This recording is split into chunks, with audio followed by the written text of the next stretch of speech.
Good morning बच्चों। आज transformation सीखेंगे और ट्रांसफॉर्मेशन का मतलब होता है किसी भी सेंटेंस को बदलना, लेकिन उसका मीनिंग वही रहना चाहिए।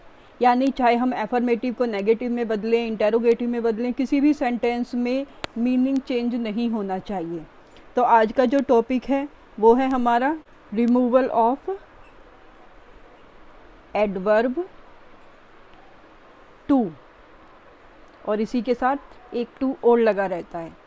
तो अगर किसी सेंटेंस में टू आ रहा है, उसे किस तरह से हटाते हैं ये मैं आज आपको सिखाऊंगी। एक एग्जाम्पल देखते हैं बच्चों। He is too weak to walk properly. तो इस सेंटेंस में एक टू, ये एडवर्ब है, और ये टू प्लस वर्ब की फर्स्ट फॉर्म इन्फिनेटिव है। तो हमें इन दोनों टू को हटाना है, इसको भी और इसको भी। तो क्या फॉर्मूला होता है, पहले वाले टू को हटाकर हमें उसकी जगह सो लिखते हैं, और उस दूसरे टू को हटाकर उसकी जगह हम दैट प्लस सब्जेक्ट जो भी हमारे पास आ रहा है, अगर ही है तो ही आएगा, शी है तो वो आएगा, और अगर किसी का नाम है, अगर लड़के का नाम है ही आएगा, लड़की का नाम है शी आएगा, दे है तो दे आएगा। ठीक है। और उसके बाद हम कैन नॉट या कुड नॉट, ये डिपेंड करता है हमारी वर्ब पर। अगर प्रेजेंट है तो कैन नॉट, और अगर यहाँ पर पास्ट होती, वॉज या वर्ब में से कुछ होता, तो हमारा यहाँ पर कुड नॉट आता, प्लस वर्ब की फर्स्ट फॉर्म जो यहाँ पर आ रही होती है, और उसके बाद अगर आगे कोई वर्ड है तो उसे हम लिख देते हैं।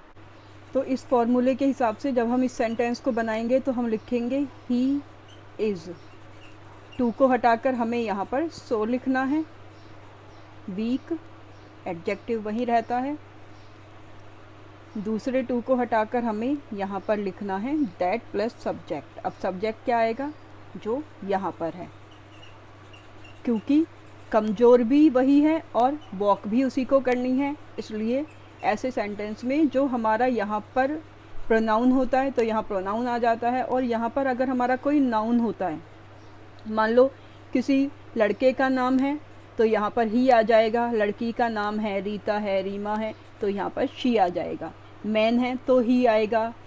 इस तरह से यहाँ पर नाउन की जगह प्रोनाउन आ जाता है, और प्रोनाउन है तो प्रोनाउन आएगा ही। उसके बाद वर्ब की फर्स्ट फॉर्म हमें कैन नॉट या कुड नॉट में से एक चूज़ करना है। हमारा प्रेजेंट में है तो हम यहाँ पर कैन नॉट लिखेंगे। वर्ब की फर्स्ट फॉर्म वॉक प्रॉपरली। ठीक है बच्चों। तो एक टू को हटाकर हमने सो लिखा, क्योंकि हमें टू और टू दोनों रिमूव करने हैं, तो एक को हटाकर हम पहले वाले टू को जो TOO है उसे हटाकर सो लिखेंगे। एडजेक्टिव अपनी जगह पर रहेगा, और दूसरे टू को हटाकर दैट आएगा। सब्जेक्ट है यानी दैट तो आएगा ही आएगा, ये चेंज नहीं होगा। ये जो यहाँ पर सब्जेक्ट है ये चेंज होता रहेगा, ये इसके अकॉर्डिंग होगा, या फिर यहाँ पर दूसरा सब्जेक्ट भी आ सकता है, नीचे मैं आपको बताऊँगी। और यहाँ पर कैन नॉट या कुड नॉट, अगर प्रेजेंट है तो कैन नॉट, और यहाँ पर पास्ट है तो कुड नॉट। वर्ब की फर्स्ट फॉर्म वर्ब यहीं से आएगी प्रॉपरली। एक सेंटेंस और देखते हैं बच्चों। The tree was too high for me to climb. जो हमने पहले वाला सेंटेंस किया था उसमें सब्जेक्ट ही था, वीक भी वही था और चलना भी उसी को था, लेकिन यहाँ पर जो सब्जेक्ट है वो ट्री है, तो निश्चित रूप से ट्री तो खुद पर नहीं चढ़ेगा, यहाँ पर चढ़ने के लिए कौन है, मी यानी आई। तो यहाँ पर दोनों सब्जेक्ट अलग हो जाते हैं। अगर हमारा कोई निर्जीव चीज़ है या कोई ऐसा इशू है जो खुद वो काम नहीं कर सकता, तो दोनों सेंटेंस में हमारे सब्जेक्ट अलग अलग होंगे। इस सेंटेंस को बनाने के लिए द ट्री वॉज, टू को हटाकर सो लिखेंगे, हाई एडजेक्टिव है वहीं पर रहेगा। फॉर मी नहीं लिखेंगे हम, यहाँ पर दैट वाला पार्ट लगाएंगे, और सब्जेक्ट की जगह हम यहाँ पर लिखेंगे आई, क्योंकि यहाँ पर मी है, फोर बिल्कुल हट जाएगा। अगर यहाँ पर हिम होता तो यहाँ पर ही आ जाता, और अगर हर होता तो शी, देम होता तो दे आ जाता। तो यहाँ पर इन सेंटेंस में ये वाला सब्जेक्ट और ये वाला सब्जेक्ट अलग अलग होता है, जबकि पहले वाले सेंटेंस में दोनों एक ही होते हैं। अब क्योंकि यहाँ पर टेंस पास्ट आ रहा है तो यहाँ पर कुड नॉट, क्लाइंब, और उसके साथ हम इट लगाएंगे, क्योंकि पहले वाले सेंटेंस में दोनों एक ही सब्जेक्ट थे। यहाँ पर ये ट्री, इसको इस सेंटेंस से जोड़ने के लिए यहाँ पर इट लगाते हैं। तो अगर कोई आपका सेंटेंस ऐसा आ रहा है, the tea was too hot for me या फॉर हर टू ड्रिंक, तो the tea was so hot that I या she could not drink it. एक सेंटेंस और देखो बच्चों, the problem of population is too serious to be overlooked. Population की problem इतनी serious है कि इसे अनदेखा नहीं किया जा सकता। तो यहाँ पर the problem of population is so serious that. अब बच्चों यहाँ पर प्रॉब्लम ऑफ पॉपुलेशन को हम क्या लिखेंगे, इट। जैसे ट्री के लिए यहाँ पर हमने आई इसलिए लगाया था क्योंकि ट्री खुद पर नहीं चढ़ सकता, उसी तरह प्रॉब्लम ऑफ पॉपुलेशन खुद को अनदेखा नहीं कर सकती, लेकिन यहाँ पर बी भी आया है, टू बी प्लस वर्ब की थर्ड फॉर्म, जबकि यहाँ पर टू प्लस वर्ब की फर्स्ट फॉर्म आती है। तो जहाँ भी टू बी प्लस वर्ब की थर्ड फॉर्म आती है वो हमारी पैसिव वॉइस होती है। तो पैसिव वॉइस में ऑब्जेक्ट पहले आता है, तो यहाँ पर इसलिए हमने इट लिखा है। Problem of population is so serious that it can not be overlooked.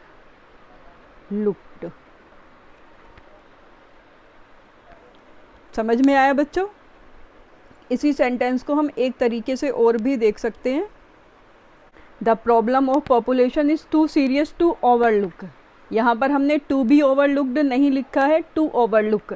तो अब इसे हम, ये पैसिव वॉइस है, तो अगर हमारा सेंटेंस पैसिव वॉइस में आ रहा है तो हम यहाँ पर इट लगाएंगे अगर यहाँ पर कोई निर्जीव चीज़ है।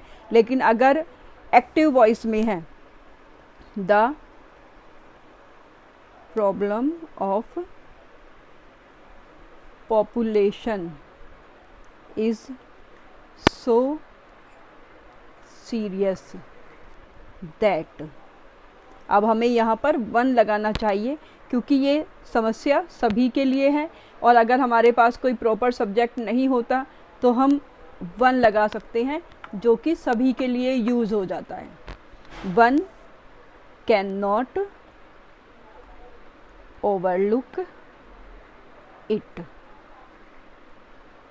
ठीक है बच्चों, अब एक बार ये देखो, ये सेंटेंस हमारा एक्टिव वॉइस में है और ये वाला सेंटेंस हमारा पैसिव वॉइस में है। तो इट यहाँ पर आ गया, इट यहाँ पर हमने प्रॉब्लम ऑफ पॉपुलेशन के लिए लिखा है, जैसे हमने ट्री वाले में बाद में इट लगाया था। उसके बाद कैन नॉट के साथ बी आ गया, क्योंकि पैसिव वॉइस में बी आता है कैन के, मे के, माइट के साथ, और ओवरलुक की थर्ड फॉर्म ओवरलुक्ड आ गई। तो ये हमारा एक्टिव वॉइस में भी आ सकता है और पैसिव वॉइस में भी आ सकता है। अब बच्चों ज़रूरी नहीं है कि ये वाले सेंटेंस सारे इज, आर, एम, वाज, वर से ही आए, कभी कभी इसमें प्रॉपर टेंस भी आ सकता है, जैसे he speaks too fast for me to understand. तो यहाँ पर बोलता वह है लेकिन समझना दूसरे को पड़ता है, और ये समझने के लिए यहाँ पर मी आया है, फॉर मी आया है। अगर नहीं आता कोई भी तो हम यहाँ पर वन लगा सकते थे। He speaks so fast that I cannot understand अब यहाँ पर हम इट नहीं लगाएंगे, ही का यहाँ पर हिम हो जाएगा, I can not understand him. अब कभी कभी हमारे पास एक ही टू आता है, जैसे she is too eager for praise. अगर हमारे सेंटेंस में एक ही टू आ रहा है तब ये हमारा कैन नॉट कुड नॉट वाला पार्ट हट जाता है, से हम बनाते हैं शी इज़, टू की जगह हम यूज़ करते हैं एक्सट्रीमली, ईगर फॉर प्रेज। अगर कहीं पर ये है the tree is too high तो the tree is extremely high. या दूसरी तरह से शी इज़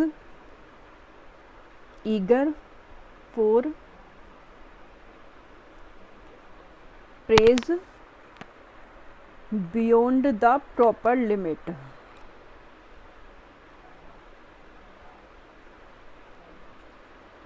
तो हम दोनों में से कोई भी वर्ड यूज़ कर सकते हैं। अगर हम एक्सट्रीमली वर्ड यूज़ कर रहे हैं तो वो हमें टू की जगह एकदम लिखना होता है एडजेक्टिव से पहले, और अगर हम beyond the proper limit use कर रहे हैं तो वो हमें सेंटेंस के लास्ट में लिखना होता है। He is never too weak to work. अगर यहाँ पर नेवर नहीं होता तो he is too weak to work, वो इतना कमज़ोर है कि काम नहीं कर सकता, लेकिन यहाँ पर नेवर, वो कभी भी इतना कमज़ोर नहीं था कि काम ना कर सके। तो इसे हम कैसे लिखेंगे, ही is never so weak that he can not work. यानी वो इतना कमज़ोर नहीं है कि काम ना कर सके। तो यहाँ पर नेवर और कैन नॉट जब आ गए, डबल नेगेटिव आ गया, इसका मतलब वो काम करने लायक है।